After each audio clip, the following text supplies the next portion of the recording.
Yeah, thank you very much. Thank you very much for turning up to the first rehearsal of 12th night. Wonderful to have you here, absolutely wonderful.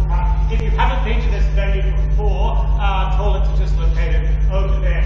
We're just going to do a run through. No intermission, no stopping whatsoever. No stopping? Yes, we're just going to do it. It's the first time you scripts, you know your characters. Let's see what we have and see what we can produce. Are we ready? Oh, and there is a problem though. Chiron and Demetrius can't make it. Something about an accident in a pie shop. So I'll do theirs role, and Thomas. Thomas has broken his leg. He said break a leg, and he broke his leg. So I'll do his role as well. But he is live streaming right now, so hi, say hi to Thomas. He's just so in a row. Yes. Since they're not going to be here, I'll just do their role. But make sure you turn off your phones. This is a rehearsal. If your phone goes off, that's a carton. That's a carton. Okay. Okay.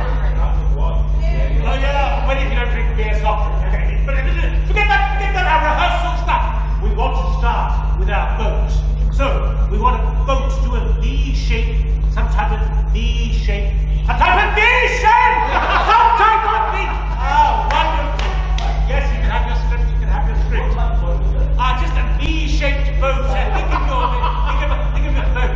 Okay, we have Viola and Sebastian. Oh, it's gonna be, we're just gonna, ready. We need some waves, sound. We want to go forwards and backwards. Forwards, side, just, waves. That's right. We open our scene. Sebastian and Viola in the middle of the boat. But the boat splits in two.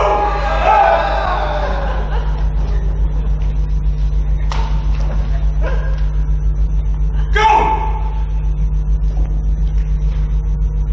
What country friends is this? This is Illyria, lady. And what should I do in Illyria? Oh, my brother. He is in Elysium. Oh, perchance he is not yet drowned. Oh, what think you, sailor? It is perchance that you yourself were saved. Oh, my poor brother. And so perchance may he be. True, madam. And to comfort you with the chance, assure yourself, after our ship did split, when you and those poor numbers saved with you hung about our dry people, I saw your brothers, courage and hope, both teaching in the practice, I saw you both acquainted with the way. So long as I could see. The same so, there's God. Mine own escape unfoldeth to my hope, whereto thy speech serves for authority, the like of him. Knowest thou this country? Aye, madam, well, for I was born and bred not 3 hours travel from this place. Or who governs you? A noble Duke in nature as in name. What is the name? Orsina. Orsina? I've heard my father speak of him. He was a bachelor then. Oh, and so is now. It was very late. He did seek the love of fair Olivia. What she?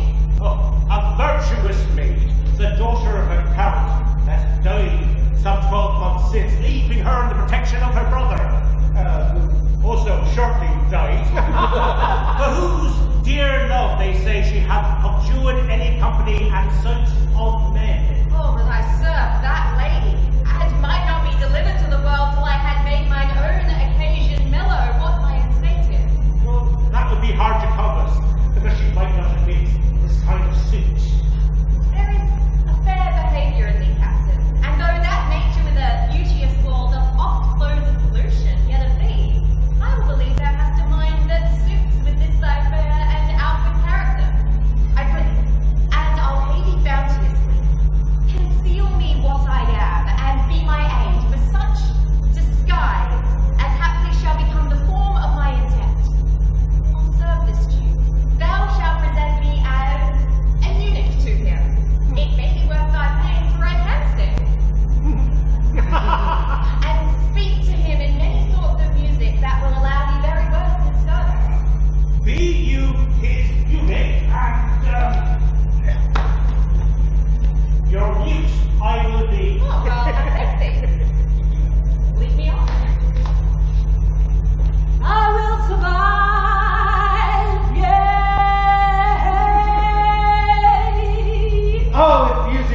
brood of love. Play on. Give me excess of it. That, surfeiting the appetite, may sicken and so die. For that chord again, it had a dying fall. Oh, it came over my ear like the sweet sound that breathes upon a band of violets, stealing and giving notice. First I was afraid, I was petrified. No more. It's not so sweet now as it was before. Will you go hunt, my lord? What, Curate? The hart. Why? So I do. The noblest that I have. Oh, when mine eyes did see Olivia fall first, methought she cured the air of pestilence.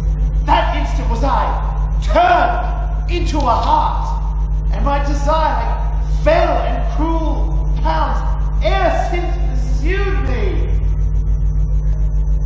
Oh, Hannah! What news from her? So please, my lord, I might not be admitted, but from her handmaid do return this answer. The element itself, till 10 till 7 years heat, shall not behold her face in ample view. But like a cloistress, she will veil and walk, and water once a day her chamber round with eye-offending brine. All this to season a brother's dead love, which she would keep fresh and lasting in her sad remembrance. Oh, she that had a heart of that fine frame to pay this debt of love, but to a brother. How will she love when the rich golden shaft has killed the flock of all affection else that live in her, when liver, brain, and heart, all these things combined, these sovereign thrones are all supplied, and filled her sweet perfections with one self-king. Away before me to sweet beds of flowers. Love thoughts lie rich when canopied with bowers. What a plague needs my need. Drunkard!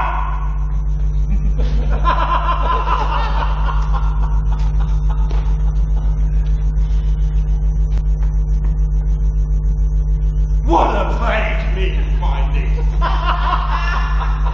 To take the death of her brother back. By my troth, Sir Toby, you must come in earlier night. Your cousin, my lady, takes great exception to your ill hours. Why let her accept before accepted? That popping and drinking will undo you. I heard my lady talk of it yesterday, and of a foolish knight that you brought in here one night, here to be her wooer. Who? Sir Andrew Aguchi? He's as tall a man as any's in Illyria. What's that to the purpose? Why, he has 3,000 ducats a year. Aye, but I have but a year in all these ducats. He's a very fool and a prodigal. Fine that you'll say, sir. He plays the viol de gamme boys and speaks 3 or 4 languages word for word without book, and hath all the good gifts of nature. He hath indeed. Almost natural.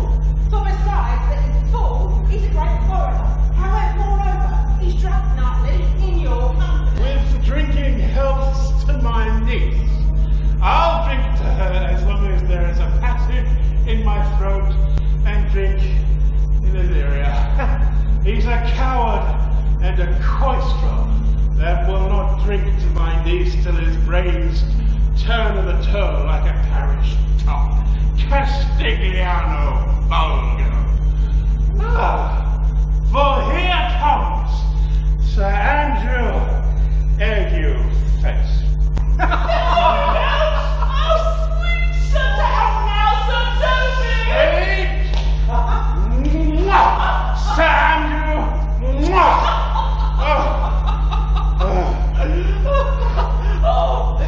Oh, bless you, fair shrew. And you too, sir.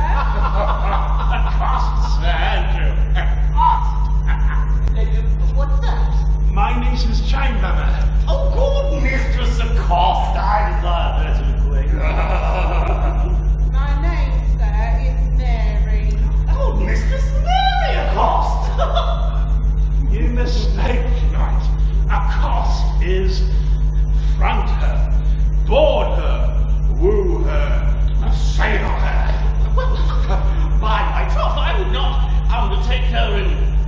This company is at the beginning of the cost. Fare you well, gentlemen. And now let part so, Sir Andrew, would thou mightest never draw sword again. And part so, mistress, I might never draw sword again. Fair lady, do you think you have fools in hand? Sir, I have not used my hand. Marry, but you shall have. Here's my hand. No, now, sir, thought is free. I pray you bring your hand to buttery, and now let it drink. Oh, where for, sweetheart? What's your metaphor? It's dry, sir. Well, I think so, but what's your jest? A dry jest, sir. Are you full of them? Aye, sir, I have them at my fingers' ends, Mary. Now I let your hand go. I am barren. Oh, knight, thou lackest a cup of canary. When did I see thee so put down? Never in your life, methinks, unless you see canary put me down. I think sometimes I had no more wit than a Christian, or an ordinary man. What? I'm a great eater of beef, and I believe that does harm to my wit. No question. And I thought that I'd forswear it.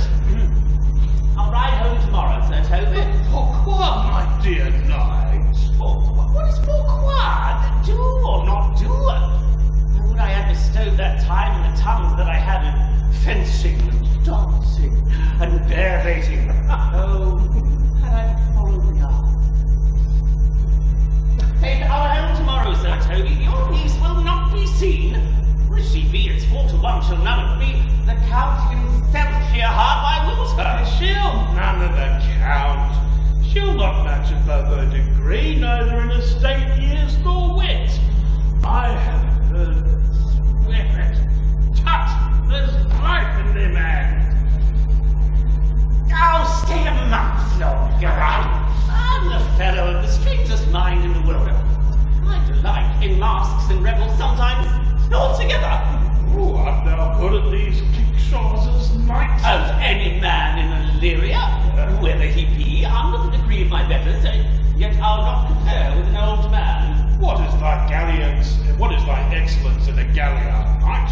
Hey, I can cut a caper. And I can cut the mutton to it. I think I have the back trick.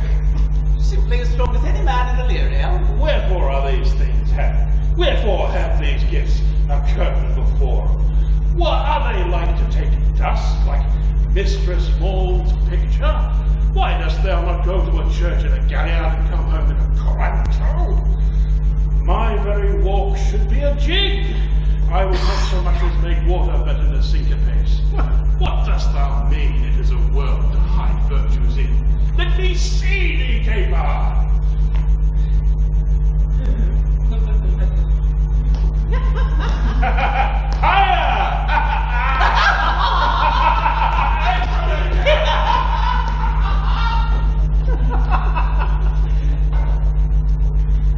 If the Duke continue these favors toward you, Cesario, you are like to be much advanced. He hath known you but 3 days, and already you are no stranger. You either fear his humor or my negligence that you call in question the continuance of his love. Is he inconstant, sir, in his favors? Oh no, believe me. I thank you. Here comes the Count. Who saw Cesario? No? On your attendance, Lord. Here. Stand you a while aloof. Cesario, thou knowest that by law, I have unclassed to thee the book even of my secret soul.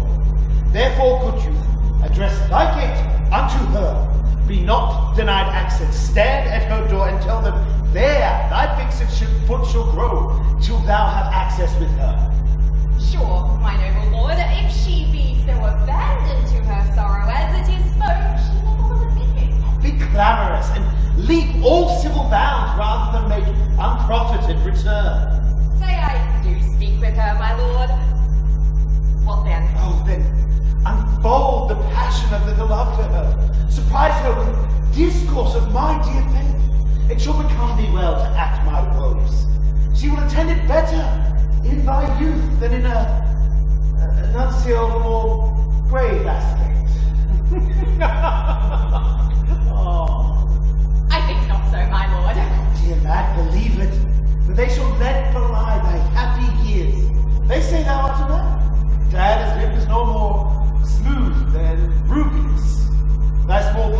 the maid talk, shrill and sound in all semblance, a woman's part. I know thy constellation is right apt for this affair. Prosper well in this, and thou shalt live as freely as thy lord took of his fortune. I'll do my best to woo your lady. Oh, yes, a bath will strive. Whoe'er I woo myself would be his. Why?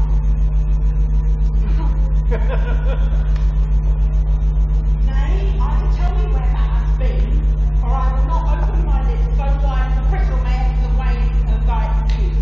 My lady will hang me for thy absence. Let her hang me. He that is well hanged in this world need to fear no colour. Oh, make that good. He shall see none to fear. Yet you will be hanged for being so long absent, or to be turned away. Is not that as good as hanging to you? Many a good hanging prevents a bad marriage. And for turning away, let summer bear it out. Or go thy way. If the turbulent leave drinking, thou wert as witty a piece of Eve's flesh as any in Illyria. Peace your road, no more of that. Here comes my lady. Make your excuse wise that you were best. Wit and be thy will, put me into good humor. Those wits that think they have thee do very oft prove fools. And I, that am sure I lack thee, may pass for a wise man. For what says Quinapolus? Better a witty fool than a foolish wit. God bless thee, lady. Take the fool away. Did you not hear, fellows? Take away the lady. Go to! You're a dry fool. I'll know more of you. Besides, you grow dishonest. 2 faults, Madonna, the drink and good counsel will amend. Forgive the dry fool drink, then is the fool not dry. Bid the dishonest man mend himself. If he mend, he is no longer dishonest. If he cannot, let the botcher mend him. Anything that's mended is but patched. Virtue that transgresses is but patched with sin, and sin that amends is but patched with virtue. If that this simple syllogism will serve, so. If it will not, what remedy? As there is no true couple but calamity, so beauty's a flower. The lady may take away the fool, therefore I say again, take her away. Sir, I bid them take away you. Discretion in the highest degree. Good Madonna, give me leave to prove you a fool. Can you do it? Dexterously, good Madonna. Make a proof. Good Madonna, why mournest thou? Good fool for my brother's death.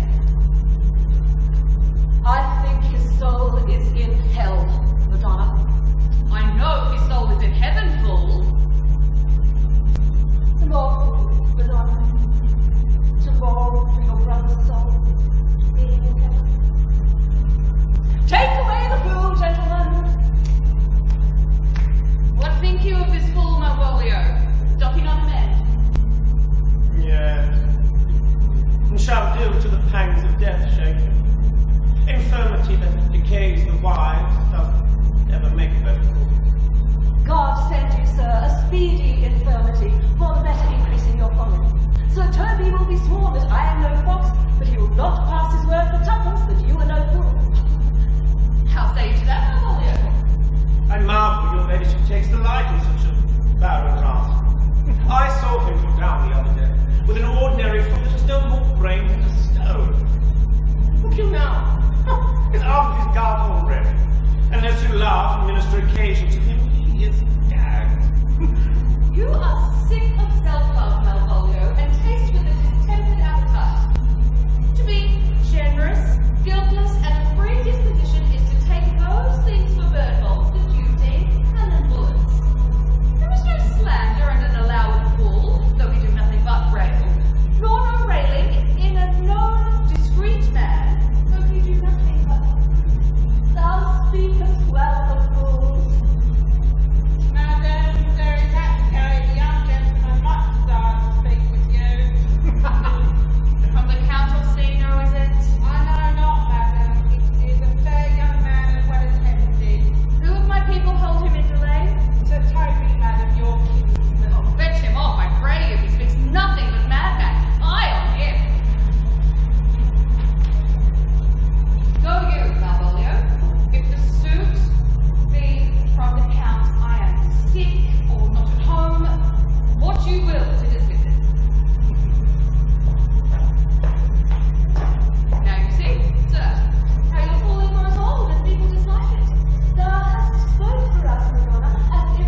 gentleman. Tis a gentleman here. Oh, pagan these pickle herrings. How now, slut? It's the Toby. Cousin! Cousin! How have you come so early by this lethargy? Lechery? I defy lechery. There's one at the gate. Aye! Harry, what is he? Let him be the devil, and he will. I care not. Give me face that I want to all Madam, yon young fellow swears to speak to you. I told him you were sick. He takes it upon him to understand so much, and therefore comes to speak with you. I told him you were asleep. He seems to have a foreknowledge of that too, and therefore comes to speak with you. What is to be said to him, lady? He's fortified against any denial. Tell him he shall not speak to me. Has been told so, and says he'll stand at your door like a sheriff's post and be the support to a bench, if I can hear him speak. What kind of man is he? Why, mankind? What manner of man? A very ill manner. He'll speak with you, will you, or no? Of what personage of years is he? Not yet old enough for a man, or young enough for a boy. As a squash is for a peace god, or a cooling which is almost an apple, it is with him in standing water between boy and man. He is very well favoured, and speaks very shrewdly. One would think his mother knows scarce how. Let him approach, calling my gentlewoman. Gentlewoman! My lady called. Give me my veil, throw it over my face. We'll once more hear or see no leprosy.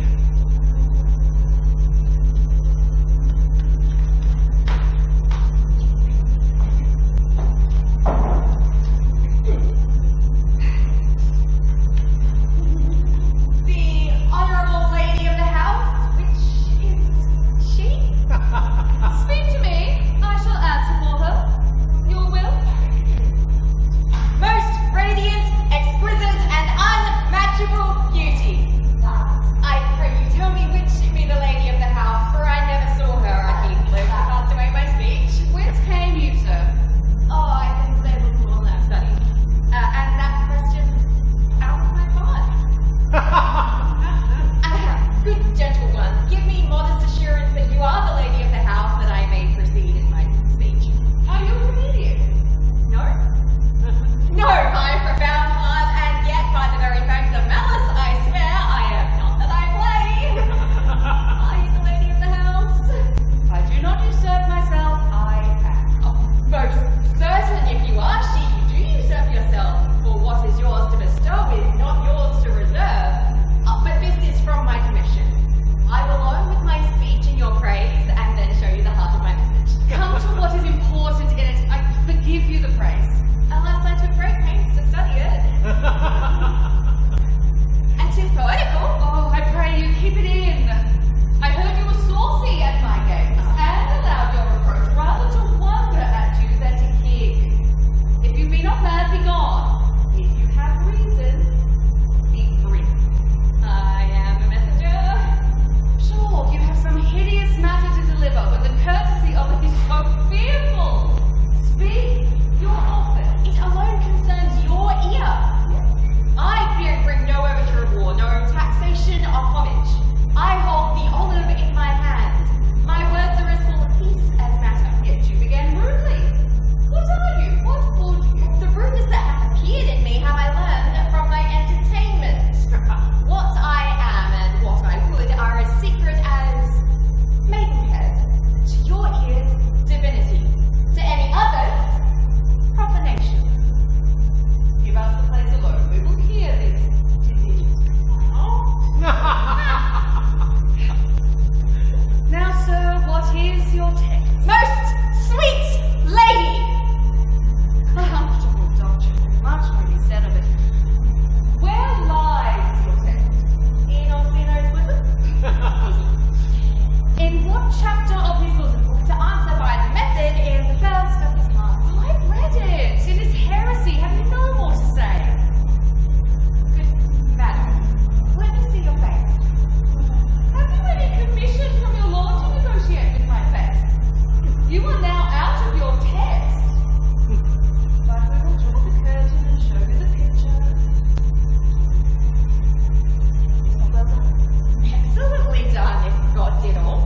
is ingrained, sir. 'Twill endure wind and weather. 'Tis beauty truly blent, whose red and white nature's own sweet and cunning hand laid on.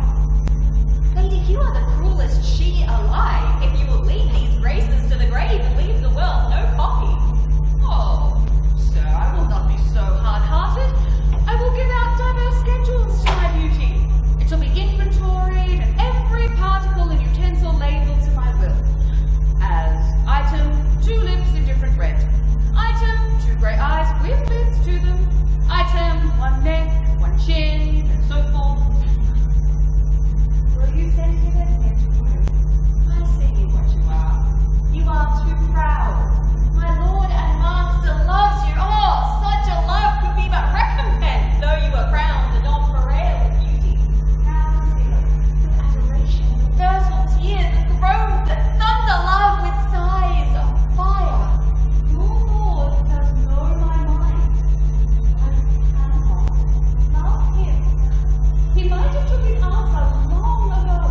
If you did love, if I did love you in my master's play with such a suffering, such a deadly life, in your denial I would find no sense. I would not understand it. Why? What would you? Make me a willow cabin at your gate and call upon my soul within the house. Write loyal cantons of contemned love and sing them loud, even in the dead of night. Halloo your name to the reverberate hills and make the babbling gossip of the air pray out, oh, Olivia! Olivia, oh, you should not rest between the elements of air and earth, but you should pity them. You might do much. What is your parentage? Above my fortunes, yet my state is well. I am a gentleman. Get you to your lord. I cannot love him. Let him sing no more. Unless perchance you come to me again to tell me how he takes it. Very well. I thank you for your pains. Send this book. I am no bee purse, lady. Keep your purse. But my master, not myself, lacks recompense. Love make his heart a flint that you shall love, and let your fervour, like my master's, be placed in contempt. Farewell, therefore.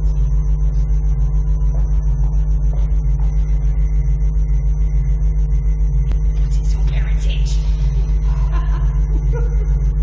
Above my fortunes, yet my state is well, I am a gentleman. I'll be sworn thou art. Tongue, face, thou limbs, actions, and spirit do give thee 5-fold blazon. Not too fast. Soft, soft. Unless the master were the man. How now? Even so quickly may one catch the plague. Methinks I feel this youth's perfections with an invisible and subtle stealth to creep in at mine eyes.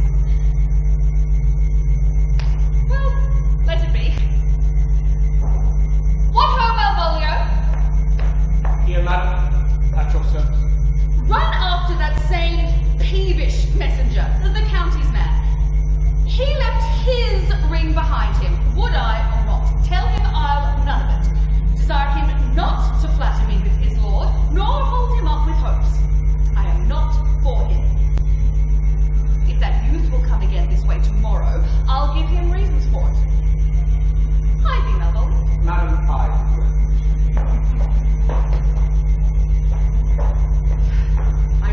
I know not what. Fear to find mine eye too great a flatterer for my mind.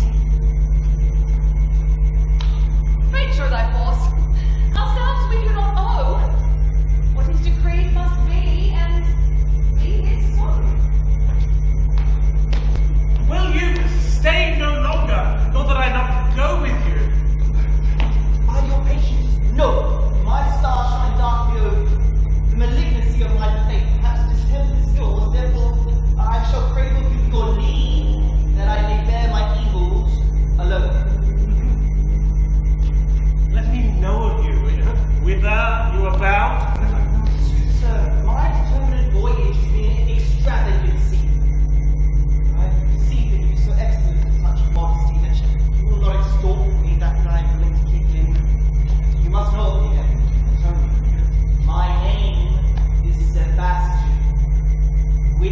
I called the dream. My father was that Sebastian of Messally, whom I know you have heard of. He left behind himself myself and a sister, both born in an hour, and if the heavens had been pleased, we would have so ended, but you, sir, altered that. Some hour before you took me from the breach of the sea, my sister was drowned. Oh, alas the day. A lady, sir. It was said that she much resembled me. Yet was of many accounts beautiful. But though I could not with such estimable wonder far believe that, yet thus far I will boldly publish her. She bore a mind that envy would not but call fair. She is drowned already, sir, with salt water. I seem to drown her remembrance with more. Pardon me, sir, your bad entertainment. Oh, good Antonio, forgive me your trouble. If you would not murder me for my love, if you don't murder me for my love, let me be your servant. If you will not undo that which you have done, that kill him whom you have recovered, desire it not. Fare ye well at once. I am bound to the Count Orsino's court. Oh, the gentleness of the gods go with thee! I have many enemies in Orsino's court, Nelson. I will shortly see thee there, but come what may, I do adore thee so that danger shall henceforth might ago! Were you not even Countess Olivia? Even now, sir, on a moderate pace, I have since I got hither. She returns his ring to you, sir. You might have saved me my pains to have taken it away yourself. Receive it, sir. She took the ring of me? Oh, none of it. Come, sir. You peevishly threw it to her, and her will is it should be so returned. It'd be worth stooping for. There it lies, in your eye. If not, you kiss it fine.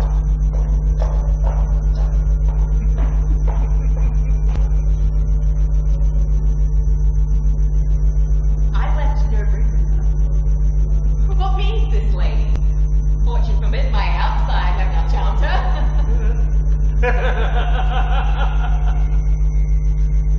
She made good view of me. Indeed, so much that sure me thought her eyes had lost her tongue, for she did speak in starts distractedly. Oh, she loves me. Sure, the cunning of her passion invites me in this churlish messenger. None of my lord's ring. Why, he sent her none. I am the man. If it be so as 'tis. Oh, poor lady. She were better love a dream. Oh, disguise, I see thou art a wickedness wherein the pregnant enemy does much. How easy is it for the proper faults in women's waxen hearts to set their forms? Alas, our frailty is the cause, not we. For such we are made of, such we be.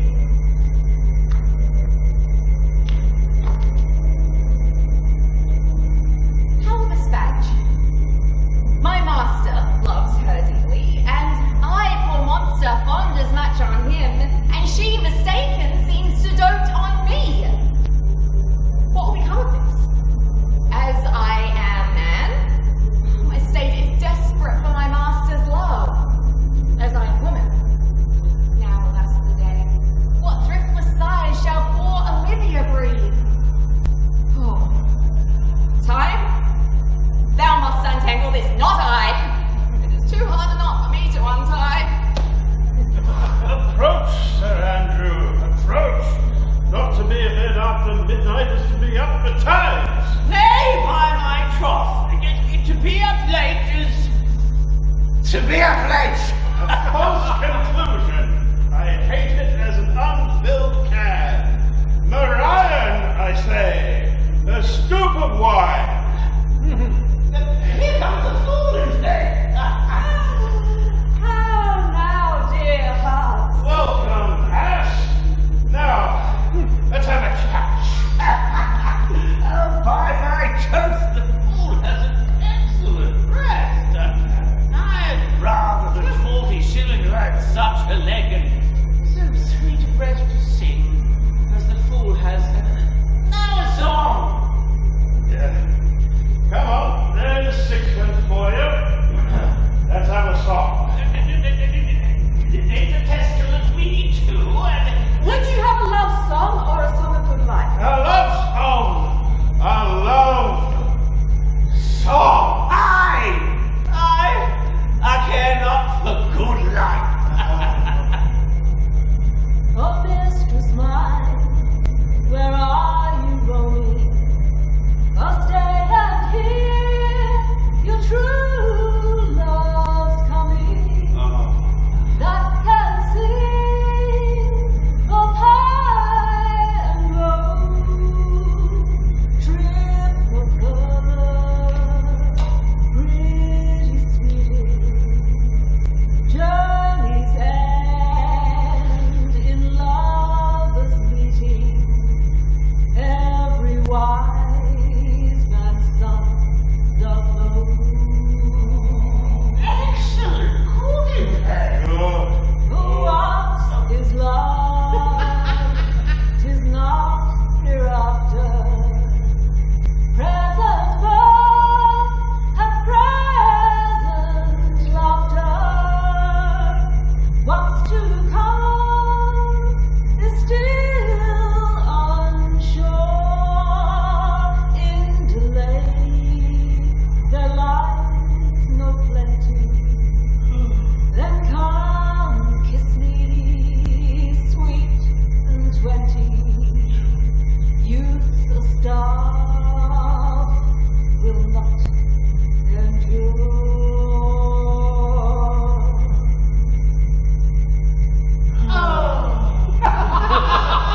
Mellifluous voices, I am a true knight. Contagious breath. Very sweet and contagious in pain.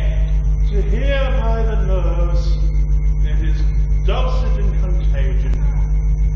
But shall we make the welkin dance indeed? Shall we rise the night owl in a catch that will draw 3 souls out of one weaver? Shall we do that? Good faith! Come, begin! What is love? What is love? What is love? Baby, don't hurt me. Don't hurt me no more. What is love? Baby, don't hurt me. You take care! If my lady had not called up her steward Malvolio and bid him turn you out of doors, never, trust me. My ladies are tired. We are politicians. Malvolio's a beggar, Ramsay, and 3 merry men being we. Am I not consanguineous? Am I not of her blood? Tilly Valley lady? What is love? Baby, don't hurt me. Don't hurt me. For the love of God, peace! My God!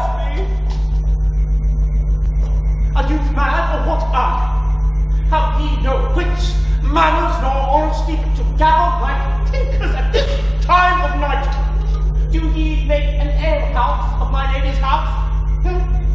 Is there no respect to place persons no time in you? We did keep time, sir, in our catches. Snack up! Sir Toby, I must be round with you. My lady bade me tell you that though she harbours you as her kinsman, she has nothing allied to your disorders. If you can separate yourself and your misdemeanors, you are welcome to the house. If not, then it would please you to take leave of her. She is very willing to bid you farewell. Farewell, dear heart, since I must needs be gone. Hey, good Sir Toby. His eyes do show his days are overdone. Even so, But I will never die. So Toby, there you lie. much credit. Shall I bid him go? What and if you do? Shall I bid him go and spare not? Oh no, no, no, you dare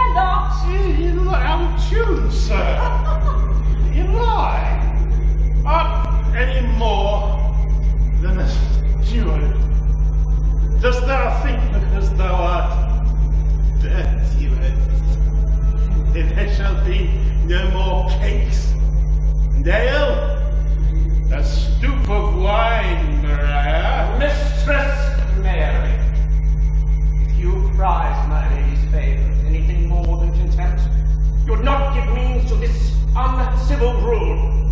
She shall know it by this hand. Go shake your head! 'Twas good indeed is to drink when a man's hungry, to challenge him the field, and then to break promise with him, and make a fool of him. Do it, knight. I'll write thee a challenge, or I'll deliver thy indignation to him by word of mouth. Tweet the Toby. Be patient with tonight. Since the youth of the Count was today with thy lady, she is much out of quiet. For Monsieur Malvolio, let me alone with him. If I do not go him into a neighbourhood and make him a common recreation, do not think I have wing enough to lie straight in my bed. I know I can do it. Possess us, tell us something of him. Marry, sir, sometimes he is a kind of Puritan. I thought that I'd beat him like a dog. What for being a Puritan? Thy exquisite reason, dear knight. I have no exquisite reason for it, but I have reason good enough.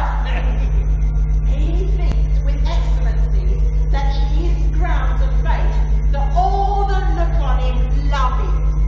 And on that vice in him will my revenge find notable cause to work.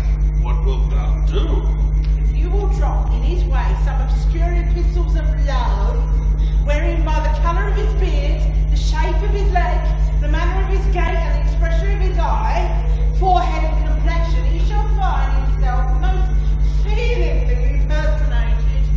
I can write very like my lady these, your niece's hand. On a forgotten matter, we can hardly make distinction of our handwriting. Excellent.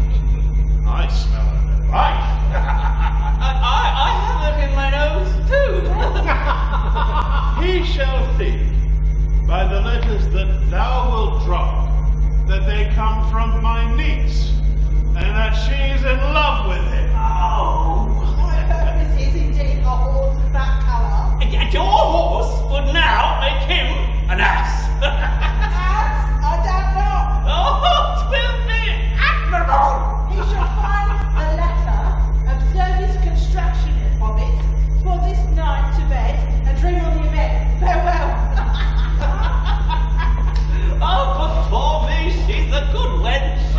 She's a beagle true bred, and one that adores me. What of that? I was a poor once too.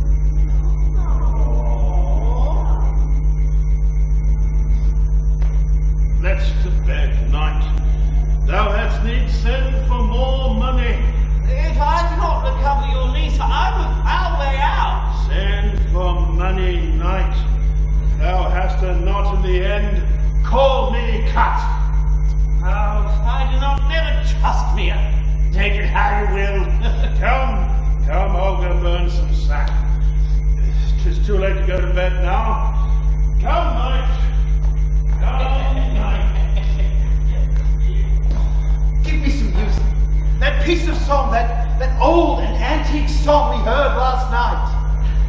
He is not here, so please your lordship, that he should sing it. Who was Festive the jester, my lord, a fool that the Lady Olivia's father took much delight in.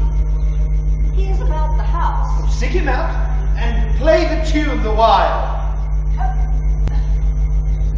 Come hither, boy. Manamana, do-do-do-do. Manamana, do-do-do-do. Manamana, do-do-do-do. Dost thou like the tune?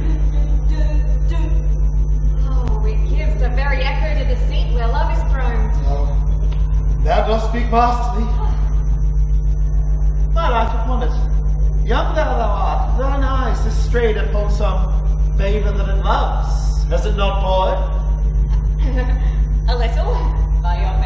What kind of woman is it? Of your complexion? Oh, she's not worthy of thee then. What years in faith? About your years, my lord. Oh, too old, by heaven. Then let thy love be younger than thyself. For thy affection cannot hold the bent. But women are as roses whose fair flower being once displayed doth fall that very hour. So they are. Alas, that they are so. To die even when they to perfection grow. Oh, fellow, come. That song we had last night, I prithee sing. Come away, dear, and in sad cypress let me be laid. Fly away, breath, I am slain, thy fair cruel maid. My shroud of white stuck all with you, oh, prepare it. My pall of death, no one so true did share it. What a flower sweet, what a cover, let there be strong. Not a friend breed, my poor corpse, where my bones shall be thrown. A thousand sighs to say, lay me away. Sad true lover, never find my brain to weep there.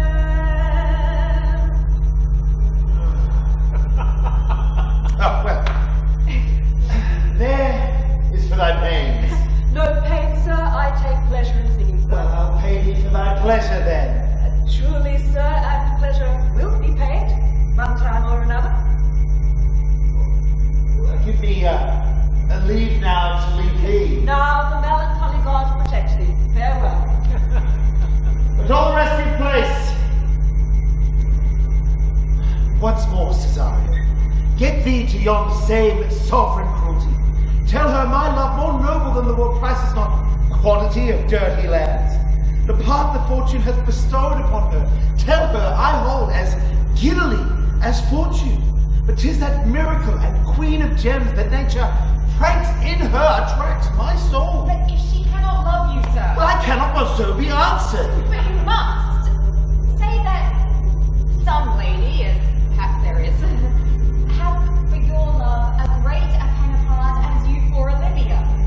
You cannot love her. You tell her so. Must she not then be answered? There is no woman's sigh can bide the beating of so strong a passion as love doth give my heart. Make no compare between the love a woman can bear and that I owe Olivia. I know! Oh, what dost thou know? Too well what love women to men may owe. My father had a daughter, loved a man. As might perhaps were I a woman, I should your lordship. What's her history? A blank, my lord. She never told her love. But let concealment, like a worm in the bud, feed on her damask cheek. She pined in thought, and with a green and yellow melancholy, she sat like patience on a monument, smiling at grief. With not his love indeed, we men may say more, swear more, but indeed our shows are more than will, for still we prove much in our vows, but little in our love. But died thy sister for love, my lord? I am all the daughters of my father's house. And all the brothers too, and yet I know not. So, shall I to the lady? Prithee, that's the thing. To her in haste. Give her this jewel. Tell her my love can give no place. Bid no delay. Come thy way, Signor Fabian. Nay, Oscar, if I was a struggle of this sort, let me be boiled to death with no emotion. Wouldst thou not be glad to have the nigger rascally sheep-biter come by some notable shame? I would exult, and you know he brought me out of favour here with the lady over a bear baiting. To anger him, we'll have the bear again. And we will fool him black and blue. Shall we not, Sir Andrew? And we do not. It is the pity of our lives. Oh, here comes the little villain. And now my medal of India. Get ye, all three, into the box tree. Have only others coming down this walk, observing for the love of mockery. For I know this letter will make a contemplative idiot of him. Close in the name of jesting. Lie thou there. For here comes the trout that must be caught with tickling. Tis but fortune. All is fortune. Maria once told me she did affect me. And I have heard herself come thus, even should she fancy it should be one of my complexion. Should I think? Here's local weeding road. Peace. Contemplation makes a rare turkey cock. To be Count Malvolio. Rogue. Oh, pistol him! Pistol him! There is the Count of Forum, the lady of the strait who married the yeoman of the wardrobe. Fire and Jezebel! Oh, peace now. He's deeply in. Look how imagination flows. Having been 3 months married to her, sitting in my stead, Oh, for a stone blow that hit him in the eye. pouring my office in the balcony in that drenched velvet gown, having come from the day that where I left to live, sleep, Fire and brimstone! Oh, peace, peace. and then to have the humour of staying, and after a demure travel of regard, telling them, I know my best, as I thought they should do theirs, to ask for my kinsman. Oh, peace, peace. Now. Toby approached, curtsy there too.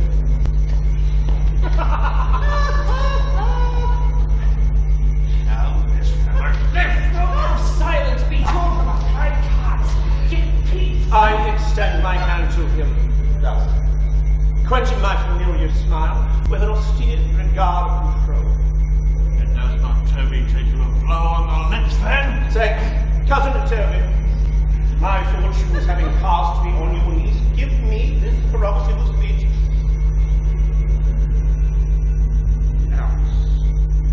You must amend your drunkenness. Outscab! Be patient or we break the seals on our thoughts. Besides, you waste the treasure of your time with a foolish night. Let's be a woman, too. One Sir Andrew. I knew it was I. How did you call me a fool?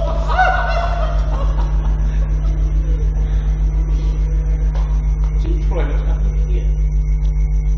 Now the woodcock is near the jail. For peace! And the spirit of humor imitate reading aloud to him. And my life, this is my lady's hand.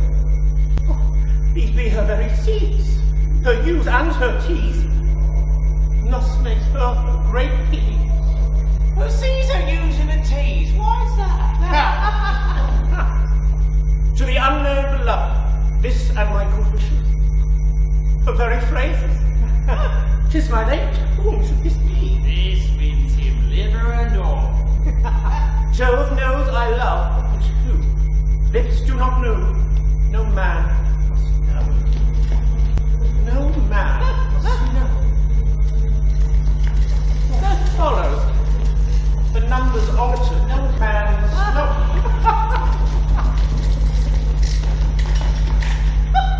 If this should be thee, now hold him. Marry, hang thee, Brock. I may command what I adore, but silence like a Lucretia knife with bloodless stroke my heart more. M-O-A-I doth sway my life. Bossy and riddle. Excellent. I may command where I adore. Why, she may command me! I so, for she is my lady. In the end, what should that alphabetical position tell? If I can make that resemble something in me, Softly. M-O-A-I. M. Malvolio. M!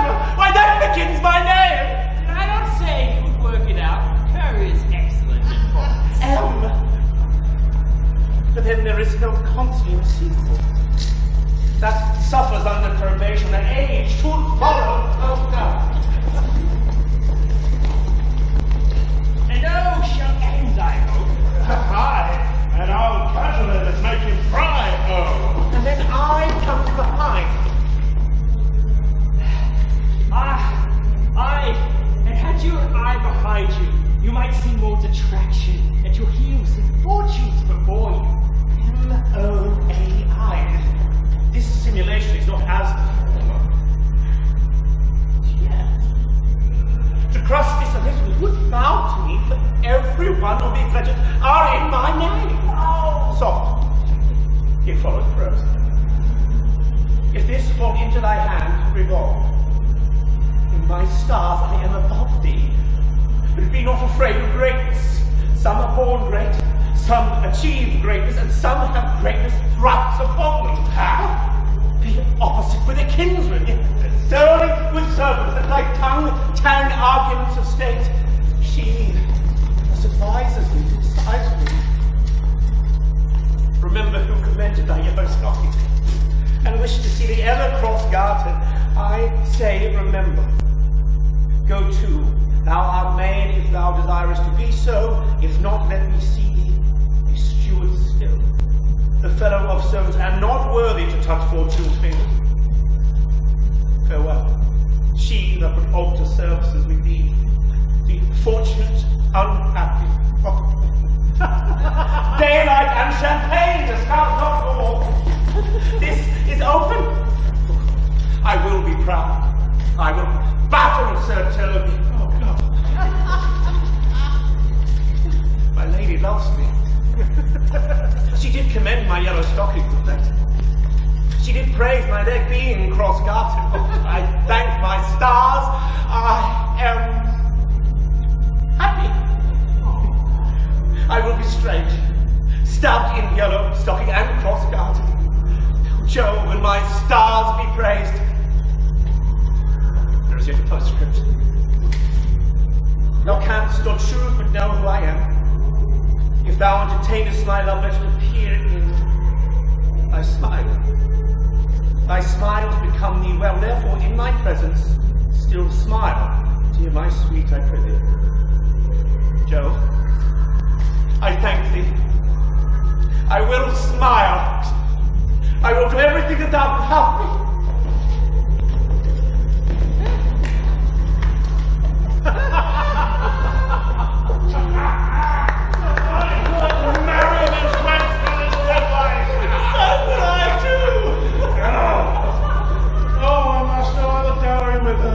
Another jest. Oh, nor I neither. Here comes my noble gullcatcher. Oh, wilt thou set thy foot on my neck? Oh, mine either. Oh, shall I play my freedom at trade trick and become thy bond slave? In faith or I either. Why, thou hast put him in such a dream that when the image of it leaves him, he must run mad. Does it work upon him? Like aqua vitae with a midwife. Oh. If you will see then the fruits of the sport, mark his first approach before my lady. He will come to her in yellow stockings. Which is a colour she abhors. And cross-gartered. A fashion she detests. And he will smile on her, which will now be so unsuitable to her disposition, being addicted to a melancholy as she is, that it cannot but turn him into a notable contempt. If you will see it, follow me. To the gates of Tartar, thou most excellent devil of wit.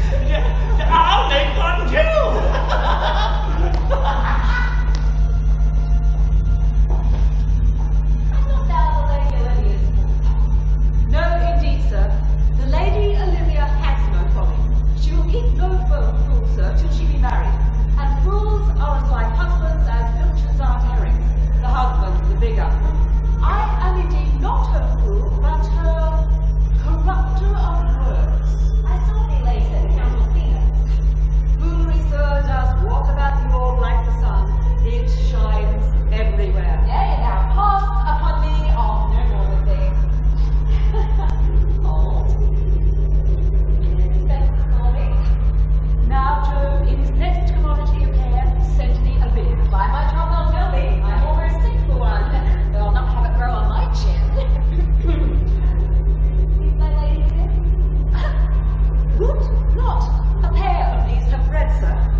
garde, monsieur.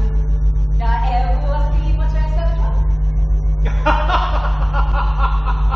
I hope, sir, you are, and I'm yours. Will you encounter the house? My niece is desirous you should enter if your trade be preferred. I am bound to your niece, sir. Most excellent, accomplished lady, the heavens rain odors on you. You, sir, courtier, rain odors. Well, My master has no voice to your almost pregnant and vouchsafed ear. odors, pregnant, and vouchsafed. Get all three of them ready. Let the garden door be shut, and leave me to my hearing.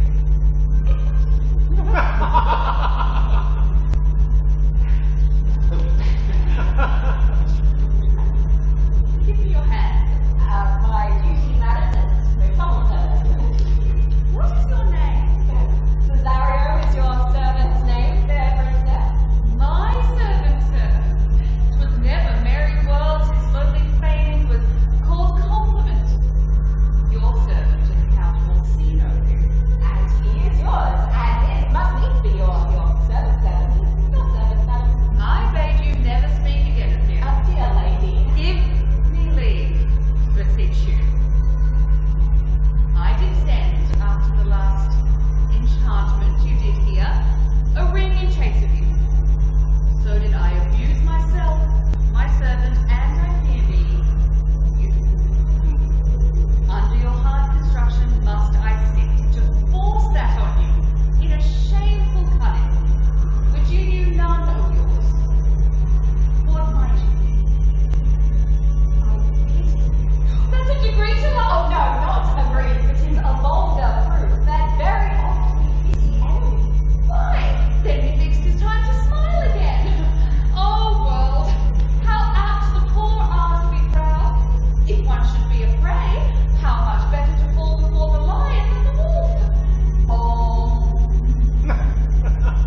The clock upbraids me with the waste of time. Be not afraid, good youth, I will not have you. There lies your way to rest, then. Westward ho! Grace and good disposition attend your worship. You'll nothing, madam, to my lord Darcy. Stay. I prithee, tell me what thou thinkst of. That you do think you are not what you are. If I think so, I think the same of you. Oh, then you think right. I am not what I am. I would you were, as I would have you. Would it be better, madam, than I am? I wish it might. But now I am your fool. Sorry. By the roses of the spring, by maidenhood, honor, truth, and everything. I love thee so that longer all my pride, nor wit, nor reason can my passion hide. Do not extort thy reasons from this cause, for that I would. Though therefore hast no cause, for rather reason thus with reason better, thus sought is good, but not given unsought better. By my innocence, I swear, and by my youth, I have one heart, one bosom, and one truth, and that no woman has, nor never none, shall mistress be of it, save I alone. And so, adieu, good madam. Nevermore will I my master's tears to you deplore. Yet, come again, for thou perhaps mayst move that heart which thou ardest to like his love. No, faith, I'll not stay a jot longer. My reason, dear madam, give my reason. You must needs you give your reason, Sir Andrew. Mary, I saw your niece do more favours to the Count's serving man than she ever bestowed upon me. I saw it in the orchard. Did she see thee the while, old boy? Tell me that. I did as plain as I see you now. This was a great argument of love in her toward you. Slight, will you make an ass of me? I will prove it legitimate, sir, upon the oaths of judgment and reason. They have been grand jurymen since before Noah was a sailor. She did favour to the youth in your sight, only to exasperate you, to awaken your move allure, to fire in your heart and brimstone in your liver. You with some excellent jest, firing you from your meat. You should have banged the youth into donuts! Now, you are sailed north of my lady's opinion. Unless you do redeem it by some laudable attempt either of valor or policy.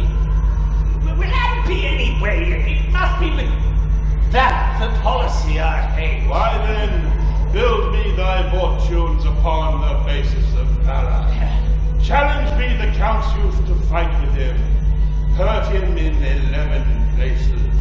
My niece shall take note of it. Therefore thyself, there is no love broker in the world that can prevail in man's commendation with woman than report of valor. There is no way that this, Sir Andrew.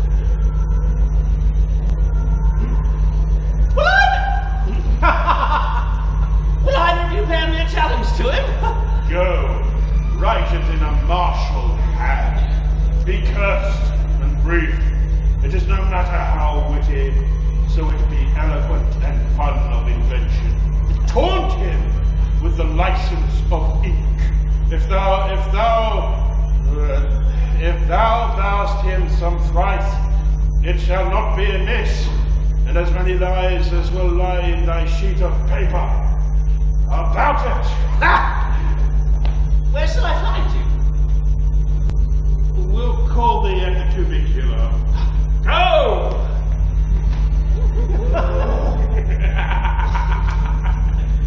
This is a dear mannequin to you, Sir Toby. I have been dear to him, lad, some 2,000 strong or so. We shall have a rare letter from him, but you will not deliver it. Oh, never trust me then. By all means stir on the youth to an answer. For Andrew, if he were opened and you find so much blood in his liver as will clog the foot of a flea, I'll eat the rest of the anatomy. And his opposite, the youth, bears in his visage no great presage of cruelty. Oh, look where the youngest wren of 9 comes. If you desire the flea and will laugh yourself in the stitches, follow me.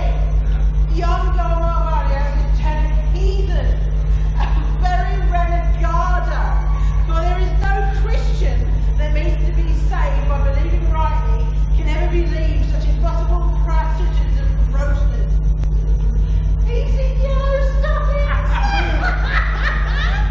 And cross-gartered. Most religiously, like a peasant that keeps a school in the church. I have talked him like his murderer. He does obey every point of the letter that I dropped to betray him. You have not seen such a thing as this. I can hardly forbear hurling things at him. I know my lady will strike you as you do. You'll smile and take him for a great favour. Bring us where he is. I would not, by my will, have troubled you, but since you make your pleasure of your pains, I will no further charge. I could not stay behind you. My willing love. My willing love, rather than these arguments of fear, set forth your pursuit. My highness and your... I can no other thanks make but thanks and ever thanks and what returns are shuffled off with such uncurrent pay. But were my worth as my conscience firm, you should find better dealing. What is to do? Shall we go see the relics of the town? Tomorrow, sir. Best first go to your lodging. I am not weary, it is long tonight. I pray you, let us satisfy our eyes with the memorials and the things of fame that do renown the city. Would you pardon me, sir? I do not without danger walk these streets. Once in a sea fight against the galleys, I did some service of note indeed that were attained here. I would source be answered. Slew a great number of his people. The offence is not of such bloody nature, albeit the time and quarrel might have done us bloody argument.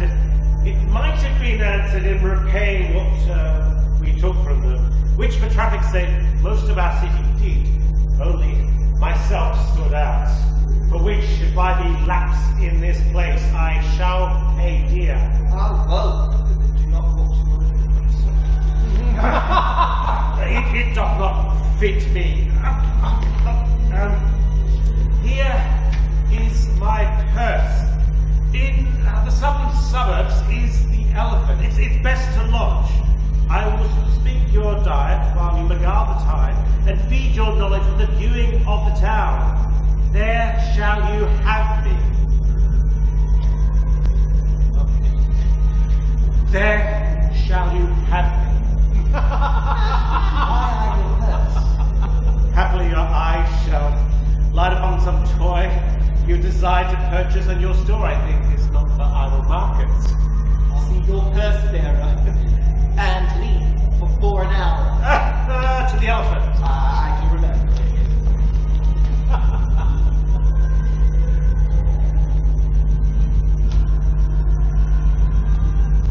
Where is Malvolio? He is sad and civil. Suits well for a servant of my fortunes. Where is Malvolio? He's coming, madam, in a very strange manner. He is sure possessed, madam. Why, what's the matter? Does he rave? No, madam. He does nothing but smile. Your ladyship would best have some guard about you. For if he come, for sure, the man is taken in his wings. Go call him hither. I'm as mad as he. Sad and merry madness equal be. How now, Mal? Sweet lady. Oh. Smilest thou? I sent for thee upon a sad occasion. Sad lady. I could be sad. This does make some obstruction in the blood, this cross-cuttering, but what of that?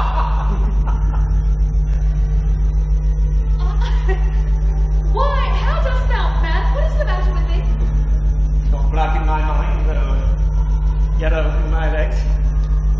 Did come to his hand, and man shall be executed. I think we do know Roman. Wilt thou go to bed, Malvolio? Bed, my sweetheart, and I'll come to thee. Good! Comfort thee! Why dost thou smile and kiss thy hand so oft? How do you, Malvolio? At your request. Why you appear you in this ridiculous boldness before my lady? Be not afraid of greatness. Well read. What meanest thou by that, Malvolio? Some are born great. Some achieve great. What sayest And thou? some have greatness thrust. Oh, heavens! For me! Remember who commended thy yellow stocking, Thy yellow stocking. and wished to see thee cross-guard. Go to, thou art made if thou desirest to be so. Am I made? If not, let me see thee a servant still. Why, this is a very big son of madness. Madam, the young gentleman of the Count Orsino's is returned. I can hardly entreat him back. He attends your ladyship's pleasure. I'll come to him. Good Mariah, let this fellow be looked to. Where's my cousin, Toby? Let some of my people have a special care of him. I would not have him miscarry for half my dowry. Oh! Do you come near me now? No worse man than Sir Toby to look to me. This concurs directly with the letter. She sends him on purpose that I may appear stubborn to him. For she incites me to that in the letter. I have lined her, but it is Jove's doing, and Jove make me thankful. And when she went away now, let this fellow be looked to. Not Malvolio, nor after my degree, but fellow. Well, Jove, not I, is the doer of this, and he is to be thanked. Which way is he in the name of sanctity, if all the devils of hell be himself possess him, yet I'll speak to him. Here he is, here he is. How is you with you, sir? How is with you, man? Go off! I discard you. Lo, how hollow the fiend speaks within him. Did I not tell you, Sir Toby? My lady prays you have to have a care of him. Does she now? Go to. Peace. We must deal gently with him. Let me alone. How do you, Malvolio? I was with you. What man? Defy the devil? Consider, he's an enemy to mankind. Do you know what you said? And you will speak ill of the devil? How he takes it at heart. Pray God he be not bewitched. How now, mistress? Oh, Lord! Prithee, hold thy peace. This is not the way. Do you not see how you move him? Let me alone with him. No way but gentleness, gently. Why, how now, my poor cook? How dost thou cook?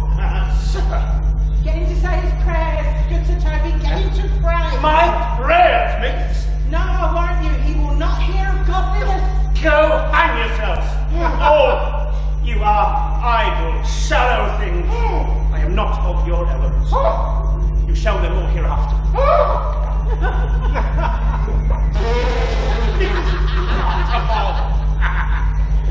If this were played upon a stage right now, I'd say being in common fiction.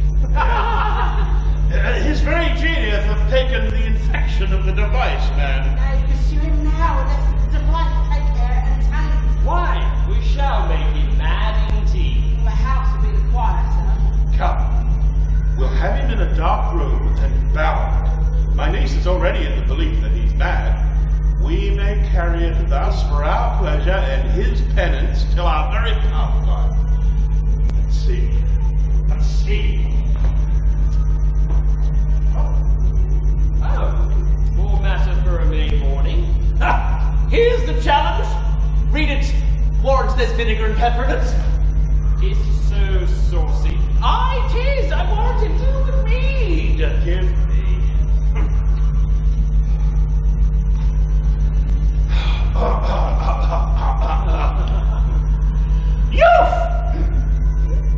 Youth, whatsoever thou art but a scurvy fellow.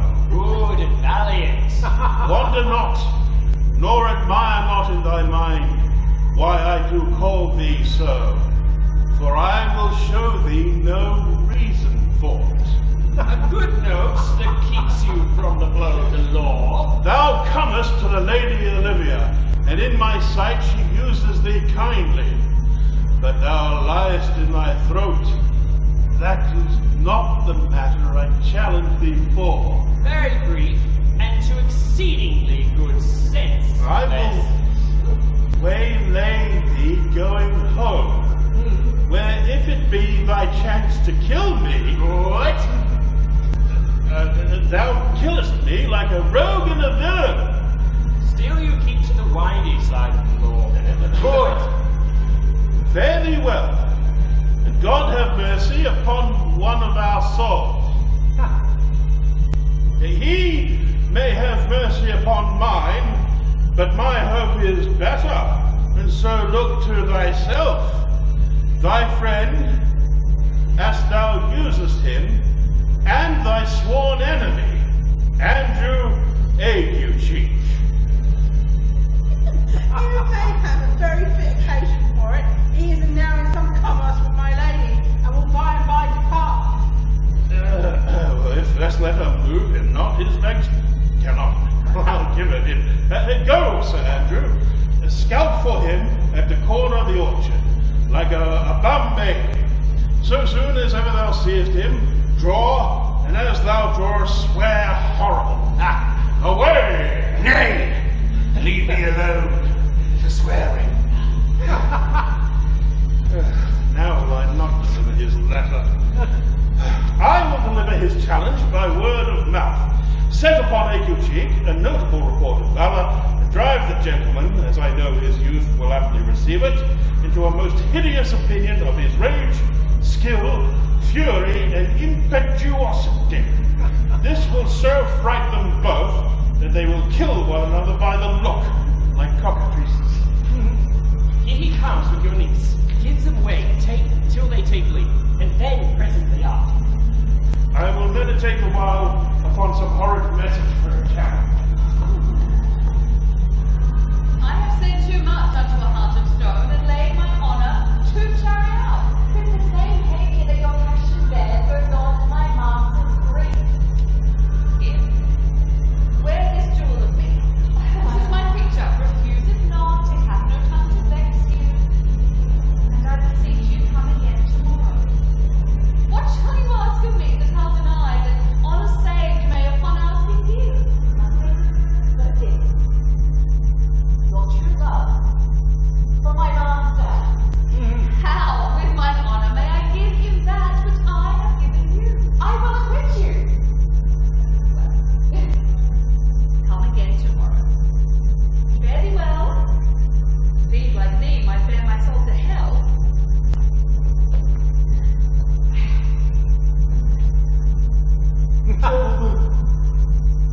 God save thee. And you, sir? That defence thou hast, betake thee to it. Of what nature the wrongs are thou...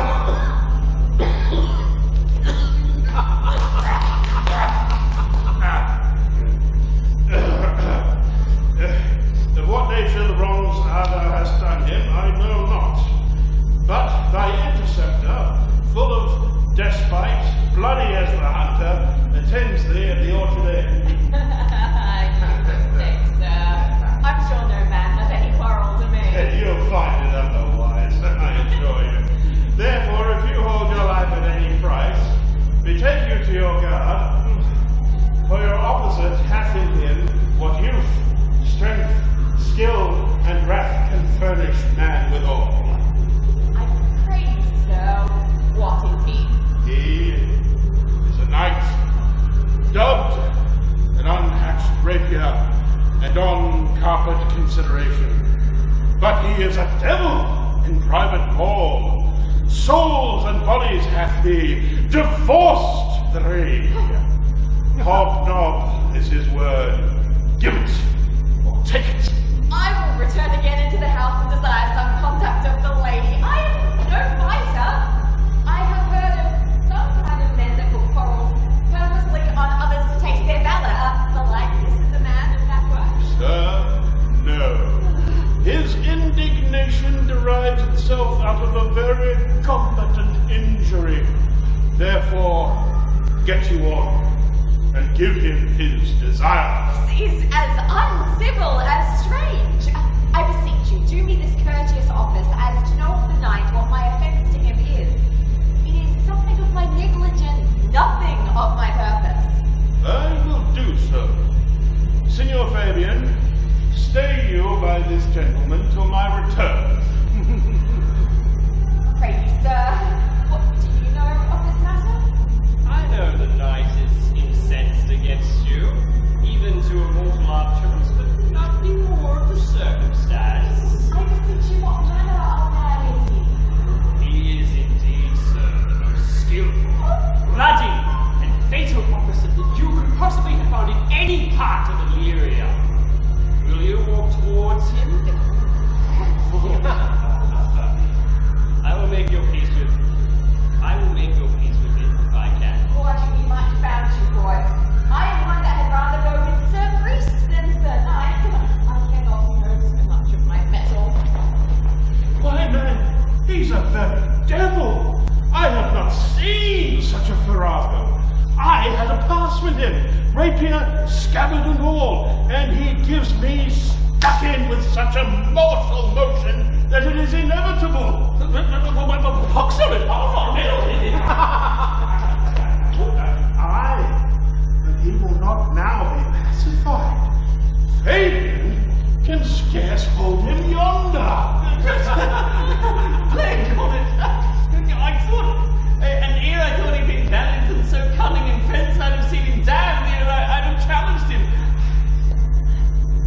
him let the matter slip, and I'll give him my horse grey Capulet. I'll make the motion. Stand here.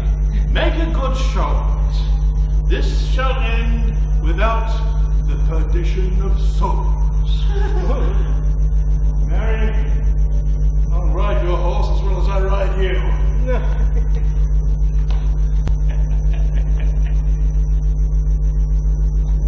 I have his horse to take up the quarrel. I have persuaded him the youth's a devil. He is as horribly conceited of you, and pants and looks pale, as if a bear was at his heels. There's no remedy, sir. He will fight with you for oath's sake. Therefore, draw. For the supporters of his vow, he protests he will not hurt you. God defend me! A little thing would make me tell them how much I lack of a man. In ground, if you see him furious.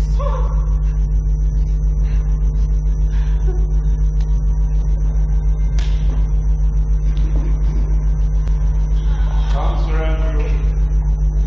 There's no remedy. The gentleman will, for his honour's sake, have one bout with you.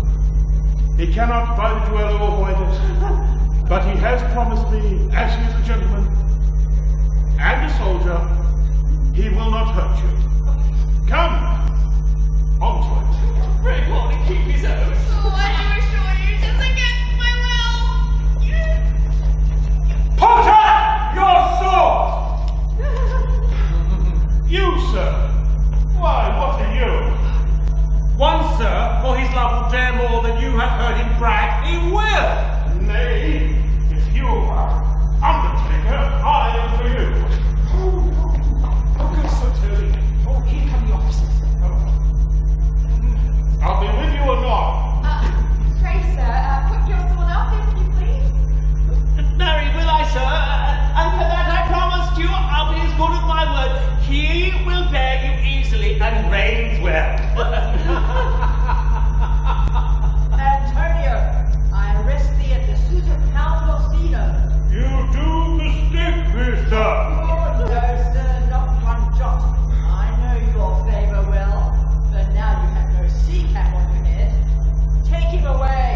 He knows I know him well. I must obey. This comes from seeking you. But there is no remedy. I shall answer it. What will you do now that my necessity makes me ask for my purse? It grieves me more than I can do what befalls myself. Stand amazed, but be a comfort. Come, sir, away. I must entreat you for some of that money. What money, sir? For the fair kindness you have shown me here, and partly prompted by your present trouble, I'll lend you something, and my having is not much. I'll make division of my present with you half half. Will you deny me now? 'Tis possible I deserve to you for lack of persuasion. Do not tempt my misery, lest you make me so unsound a man to upbraid you with those kindnesses that I have done for you. I know of none. No, are you by voice or any feature? Come, sir. Come, sir, I pray you go. Let me speak a little. This youth that you see here, I snatched one half of the jaws of death, relieved him with such sanctity of love. Relieved him with such sanctity of love, and to his image which we thought he'd promised most venerable worth to thy devotion. What's that to us? The time goes by. Away. How, Marlon, our truth is gone. Thou hast the fashion of good feature shame. The man grows mad. Away with him. Come, sir. Lead me on. Methinks his words who from such passion fly that he believes himself. So do not I. Prove true imagination, oh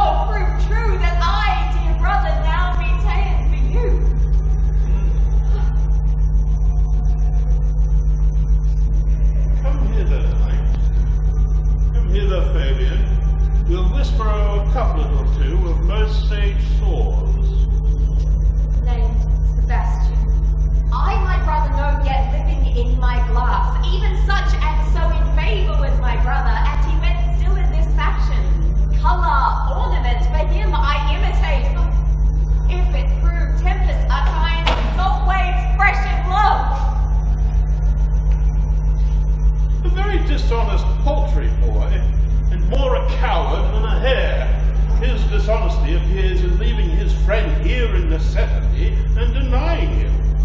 And for his cowardship, ask Fabian. A coward, a most devout coward. Religious, did it?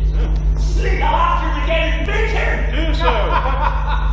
Cuff him soundly, but never draw thy sword. Oh, and I do not, and I will just simply... Come, let's see the events. I dare lay any money 'twill be nothing yet. Will you make me believe that I am not sent for you? Go to, thou art a foolish fellow, let me hear of thee. Well held out and faithful. No, I do not know you, nor I am not sent to you by my lady to bid you come speak with her, nor your name is not Master Cesario, nor this is not my nose, neither. Nothing that is so is so. I prithee, vent thy folly somewhere else, thou knowest me not. Vent my folly. He's heard that word of some great man and now lies into a fool. Vent my folly. I prithee, foolish Greek, depart from me. There's money for thee. If you tarry longer, I shall be poisoned. Right, sure, thou hast an open hand. These wise men that give fools money get themselves a good reward. After all, 14 years merchants. Now, sir, have I met you again? There's for you. Oh, and then for you! And there are all these people mad! Hold, sir, or I'll throw your dagger over the house. This will I tell my lady straight. I will not be in some of your coats for tuppence. Come on, sir. Hold. Nay, let him alone. I'll go to work another way with him.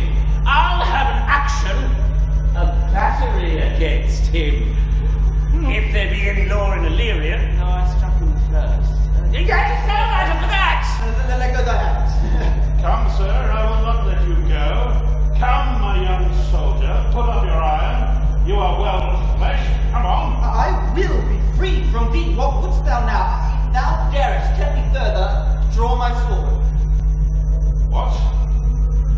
Nay, then I must have an ounce or two of this Maripert blood from you. Hold, Toby! On thy life I charge thee hold. Madam! Will it be enough?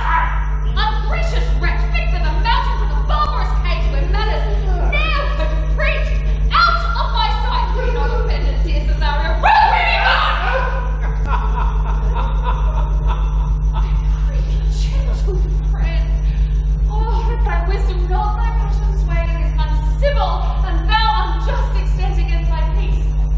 Go, bid me to my house, and hear thou there how many fruitless wrecks this ruffian hath botched up, that thou thereby mayst smile at this. Thou shalt not choose but go. What relish is in this? How runs the stream? Or I am mad, or this is a dream. Let fancy still my sense and lead me. If he thus to dream, still let him see. Nay, come, I prithee. Would thou be ruled by me? Madam, I will. I'll say so, it's so big. What is love? Baby, don't hurt me. Don't hurt me. No more. What is love? Baby, don't hurt me. Don't hurt me. No more. What is love? Prithee, put on the gown and the beard, making believe that thou art Sir Toby the curate. Do it quickly, I'll call Sir Toby to ask. Well, I'll put it on. Why not dissemble in like myself with it? And I would that I were ever first to dissemble in such a gown. Joe, bless thee, master Parson. Let us dear Sir Toby. For as the old hermit of Prague that never saw pen and ink very wittily said to a niece of King Gorbadoc, that is. So I, being Master Parson, am Master Parson. For what is that? But that and is but is. To him, Sir Thomas.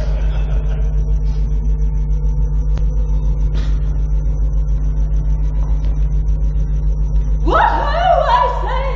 Peace in this prison! Oh, a knave counterfeits well, a good knave. Who calls there? Sir Topaz, the curate, who comes to visit Malvolio, the lunatic. Sir Topaz, good Sir Topaz, go to my lady. Out, hyperbolical fiend! How vexest thou this man? Talkest thou nothing but of ladies?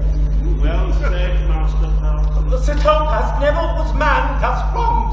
Good Sir Topaz, do not think I am mad. They have laid me here in hideous darkness. Fie, thou dishonest Satan! I call thee by the most modest terms, for I am one of those gentle ones that will use the devil himself with courtesy. Sayest thou that house is dark? As hell, Sir Topaz. Why, it hath bay windows transparent as barricadoes, and the clerestories towards the north-south are as lustrous as ebony. And yet complainest thou of obstruction? I am not mad, Sir Topaz. I say to you, this house is dark. Madman, thou errest. I say, there is no darkness but ignorance. I say this house is as dark as ignorance. No, ignorance were as dark as hell, and I say there was never man thus abused. I am no more mad than you are. Make trial of it in any constant question. What is the opinion of Pythagoras concerning wildfowl? That the soul of our grandam might haply inhabit a bird. What thinkest thou of his opinion? I think nobly of the soul, and no way approve his opinion. Very well. Remain thou still in darkness. Thou shalt hold the opinion of Pythagoras ere I will allow of thy wits, and fear to kill a woodcock, lest thou dispossess the soul of thy grandam. Fare thee well! Sir Topaz! Sir Topaz! My most exquisite Sir Topaz. Nay, I am forewarned. Thou mightest replenish that by getting county, think thee not. To him in thine own voice, and bring me word of how thou findest him. I would we were well rid of this knavery. If he may be conveniently delivered, I would he were. For I am now so far in offence with my niece, that I cannot pursue with any safety this sport to the upshot. Come by my chamber.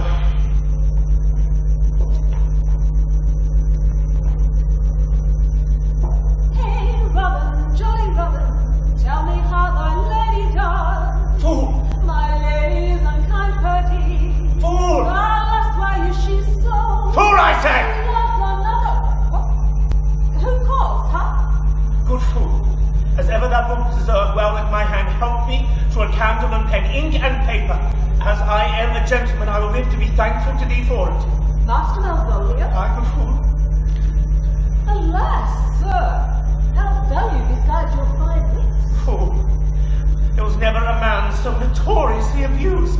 I'm as well in my wits as fool as thou art. Not as well. Then you're mad indeed if you be no better in your wits than a fool. They have profited me, keep me in darkness, send ministers to me, asses, and do all they can to face me out of my wits. Advise you what you say. The minister is here. Malvolio, Malvolio, thy wits the heavens restore. Endeavour thyself to sleep, and leave thy vain bibble babble. Sir Topaz!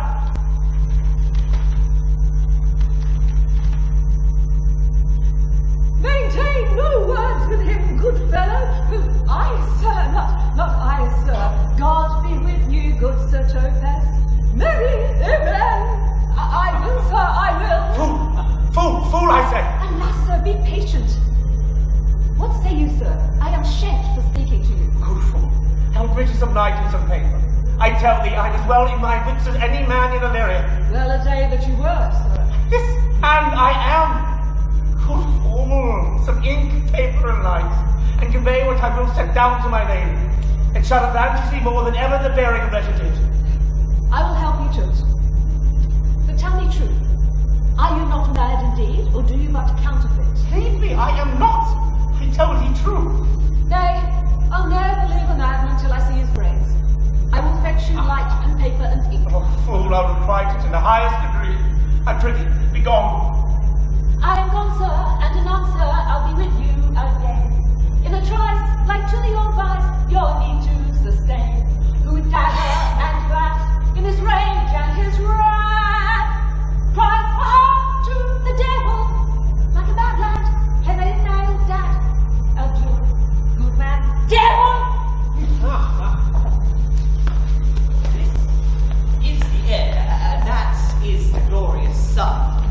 This pearl she gave me, I feel it and see it, yet 'tis not madness.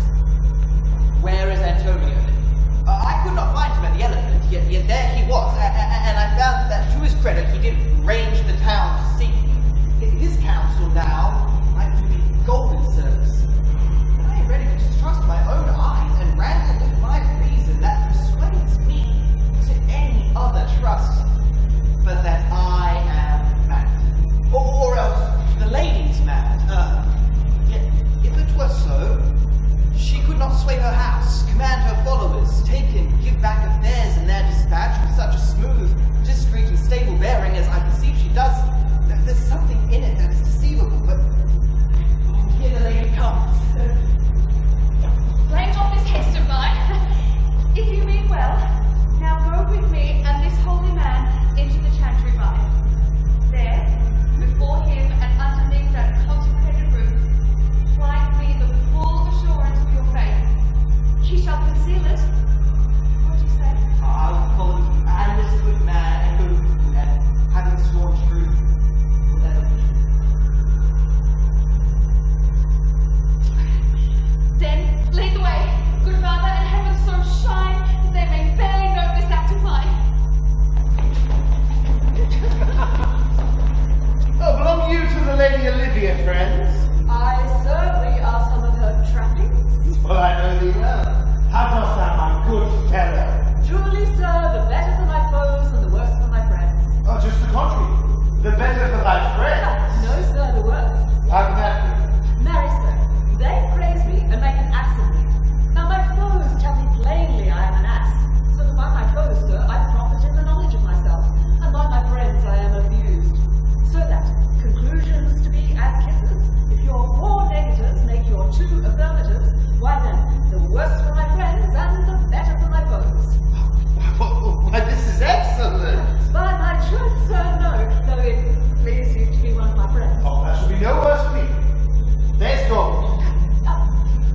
Then it would be double dealing, sir. I would you could make it another. You give me ill counsel. Put your grace in your pocket, sir, for this once, and let your flesh and blood obey it. Well, I will be so much a sinner to be a double dealer. There's another. If you will let your lady know that I am here to speak with her and bring her along with you, it may awaken my bounty further. Marry, sir, nullify to your bounty till I come again. Here comes the man, sir, and he rescued me. Oh. That face of his I do remember well. Yet when I saw it last, it was besmeared, as black, as vulcan, in the smoke of war. Orsino, this is that Antonio that took the phoenix and the frog from Candy. And this is he that did the tiger board when your young nephew Titus lost his leg. Here in the streets, desperate of shame and state, in private brabble did we apprehend him. He did me kindness, sir, drew on my side, but in conclusion put strange speech upon me. I know not what was the distraction. Notable pirate, thou somewhat of been thief, what foolish boldness brought thee to their mercies, whom thou in terms so bloody and so dear have made thine enemies? Orsino, noble sir, be pleased that I shake off these names you give me. Antonio never was thief or pirate, though I confess on breaks and grounds enough Orsino's enemy. A witchcraft drew me hither, that most ingrateful boy there by your side, and the rude seas, enraged and foaming mouth, did I redeem. For his dedication did I expose myself pure for his love. It into the danger of this adverse town, drew to defend him when he was beset, when being apprehended, his false cunning, one would wink, denied me my own purse, which I had recommended to his use not an hour before. How can this be? When came he to this town? Today, my lord, and for 3 months before, no interim, not a minute's vacancy. Both day and night did we keep our company. Here comes the Countess now, heaven walks on earth. But for thee, fellow, thy words are madness. 3 months this youth has tended upon me, but more of that anon. Take it aside. What would, my lord, but that we may not have, wherein Olivia may seem serviceable? Cesario, you do not keep your promise with me, madam. Gracious Olivia. What do you say, Cesario? Good my lord. My lord would speak my duty rationally. If it ought to the old tune, my lord, it is as fat and fulsome to my ear as howling after music. Oh, still so cruel. Still so constant, lord. To perverseness. You uncivil lady, whose inbred and unauspicious altars my souls the faithful offering have breathed out that ever notion tended. What should I do? Even what it please, my lord, that shall become him. Why should I not? Had I the heart to do it? Like the Egyptian thief at point of death, kill what I love? A savage, jealousy, live you the marble-breasted tyrant still. But this, your minion, who I know you love, and whom by heaven I swear I tend dearly, him will I cut out of this cruel eye where he sits, crowned in his master's spite. Come, boy, with me. My thoughts are ripe with mischief. I will sacrifice the lamb I do love to spite a raven's heart within a dove. And I, most drunken, apt, and willingly to do you rest 1,000 deaths would die. Where goes Cesario? After him I love. More than I love these eyes, more than my life, more by almost than e'er I shall love wife. I be detested. How am I beguiled? Who does beguile you? Who does do you wrong? Hast thou forgot thyself? Is it so long? Call forth the Holy Father. Come, away! Whither, my lord? Cesario, husband, stay! Husband! I! Husband, can he not deny? Sirrah! No, my lord, not I. Alas! It is the baseness of thy fear that makes thee tremble. Thy propriety, fear not. Cesario, take thy fortunes up. Be that thou knowest thou art, and then thou art as great as that thou fearest. Oh, welcome, Father, I charge thee, by thy reverence, here to unfold, though lately we intended to keep in darkness what occasion now reveals before 'tis ripe. What thou dost know hath newly passed between this youth and me. A contract of eternal bond of love, confirmed by mutual joinder of your hands, attested by the holy close of lips, strengthened by the interchange of your rings and all the ceremony of this compact, sealed by function by my testimony, since when my watch hath told me toward my grave, I have governed but 2 hours. That descending come. What will that be when time is so like drizzle on thy case? Or wilt thou not cross so quickly, that I no trip shall be thine overthrow? Farewell, then take her, but direct thy feet where thou and I henceforth may never meet. My lord, I do protest! Oh, do not swear! Hold little faith that thou hast too much fear. For the love of God, a surgeon! Send one presently to Sir Toby! What's the matter? It has broke my head wrong, and he's given Sir Toby a bloody coxcomb too! For the love of God, your help! Who has done this, Sir Andrew? The Count, gentlemen, what Cesario? We took him for a coward, but he's the very devil incarnate. My gentleman, Cesario! Your feelings, he's here!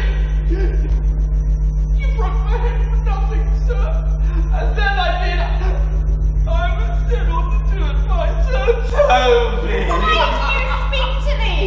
I never hurt you. You drew your sword upon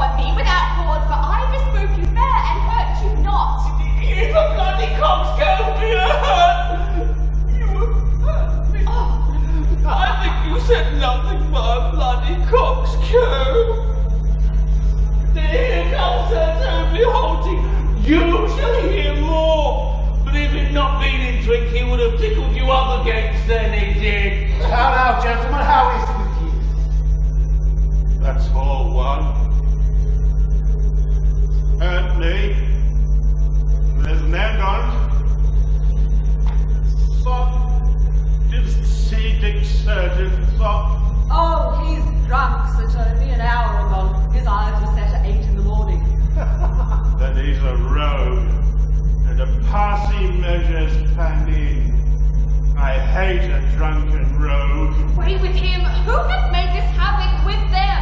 I'll help you, Sir Toby, because we'll be well dressed together. Will you help? An ass head, and a coxcomb, and a knave, a thin-faced knave, a gull! Get him to bed and let his hurt be looked to.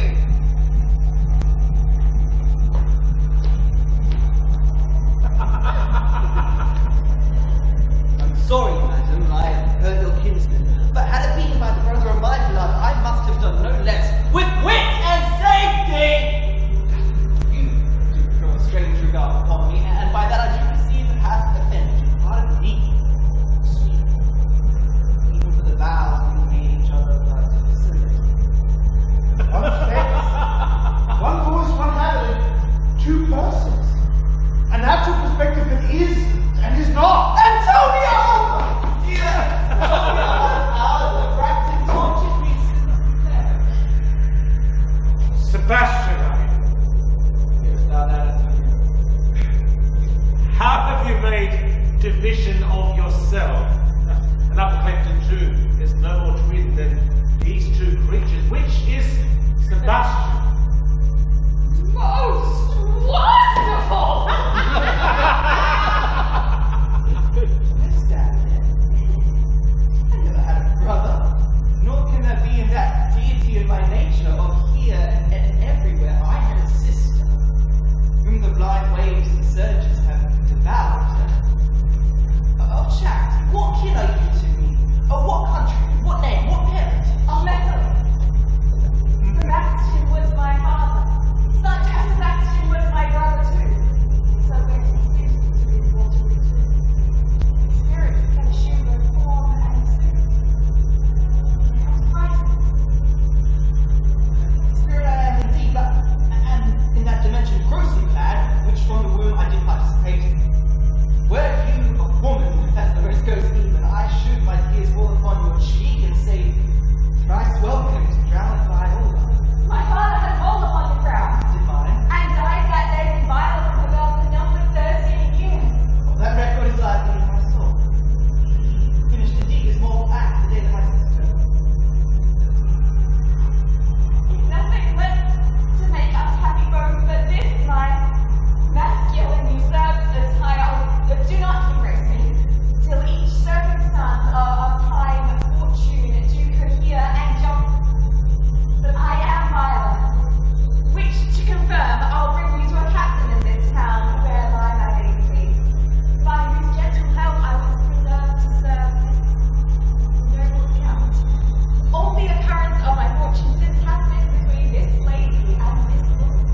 Supposed lady, you have been mistook by nature to have bias true that. You would not have been contracted to a maid, nor are you therein by my life deceived. You are betrothed both to a maid and a man. Be not amazed. Right noble is his blood. If this be so, and yet the glass seems true, then I shall have share in this most happy event. Boy, thou hast said me 1,000 times thou shalt never love a woman like me. And all those sayings will I overswear. And those swearings keep as true in soul as doth the orb consonant the fire that serpents gain from night. Give me back. Let me see thee in thy woman's weeds. The captain that did bring me first on shore hath my maid's garments, he upon some actions now endurance at Malvolio's suit. Gentlemen and follower of my lady's thought.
my hand. You shall from this time be your master's mistress. A sister. You blush. Is this the madman? Aye, my lord, this same. How now, Malvolio? Madam, you have done me wrong. Notorious wrong. Have I, Malvolio? No. Lady, you have. Pray you peruse that letter. You must not now deny it is your hand. Why have you given me such clear lights of favour? Bade me come smiling and cross-gartered to you, and to put on yellow stockings, and to frown upon Sir Toby in the light of people. And acting this in an obedient hope, why have you suffered me to be in prison? Kept in a dark house visited by the priest and made the most notorious geck and gow that e'er invention played on. Tell me, why? Alas, Malvolio, this is not my writing.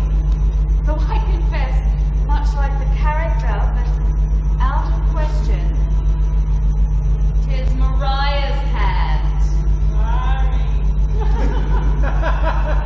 Now, I do bethink me, it was she first told me thou wast mad. Then came sin smiling, and in such forms which here were presupposed upon thee in the letter. Prithee, be content. This practice hath most shrewdly passed upon thee. But when we know the grounds and authors of it, thou shalt be both the plaintiff and the judge of thine own cause. Good madam, hear me speak, and let no quarrel over or come to come. Take the condition of this present hour, which I have wondered at.